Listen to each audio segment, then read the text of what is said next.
next we have two factions that rode dragons, and these ones will probably end up on opposite sides of the war just so I can make their dragons fight, just because that would be fun. And these are the smaller early dragons. Later they came out with the much larger ones, but I haven't incorporated those into a faction yet. First we will take a look at the Dragon Knights. Now this was a faction that I absolutely loved, and this was just after what I would call the heyday of Lego Castle, in my opinion, until things like Knights Kingdom came out. There was an era there where Castle was pretty poor, but these ones I really liked.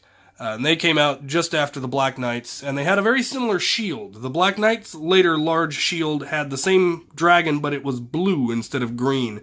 And the green gives it a very different feel, I feel, on that yellow background. And there were a whole bunch of really neat helmets. I really liked these helmets that could take the dragon plumes, and the torsos were neat. And they came with the really big halberds, like this guy is wielding. And I liked those because they were wicked looking and pretty nifty. And they also had wizards. This is where they first started having wizards, and with the wands, who often rode the dragons. And so this is one of the factions that then has magic, which makes it extra powerful. And it's also one of the larger factions, as you can see. I've got an awful lot of them and an awful lot of dragons if I decided I really wanted some serious dragon cavalry. I have quite a few of these dragons. I only put the 3, just, again, because space constraints.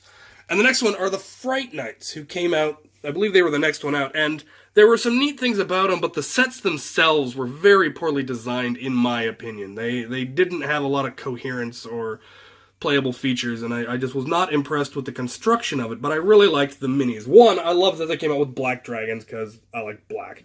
And they had translucent wings, and they still breathed fire, and they're really cool.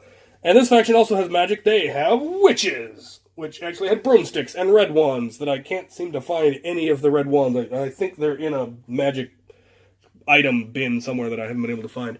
And then they had guys with the batwing helmets that I really liked because I've always really liked bats. And then they had several more different styles of infantry that I've used in different places because some of those guys actually have fleur-de-lis on them.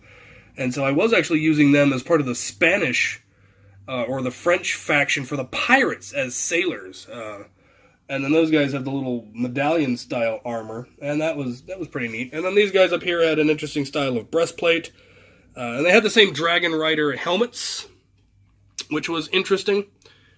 And either I lost a guy,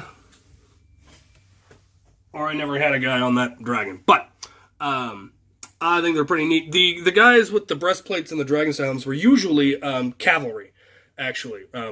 Regular horse cavalry as opposed to dragon cavalry. But, again, not enough room, so I decided to go with this faction. So these two are going to probably be rivals because they have the different colored dragons, and that'll be a fun dynamic when the war actually comes. Though, who knows how it'll be involved. Maybe the Dragon Riders will show up later rather than being part of the original siege. Maybe they'll be the relief force that tries to break the siege. It'll be interesting to have, witches versus wizards, because that's fun, and black dragons versus green dragons, because that's fun, and then, the regular infantry fighting it out as well. So that'll be a fun dynamic when the siege finally comes. So there you have it. All right, we're going to move on to some of the outlaw factions, so stay tuned for that.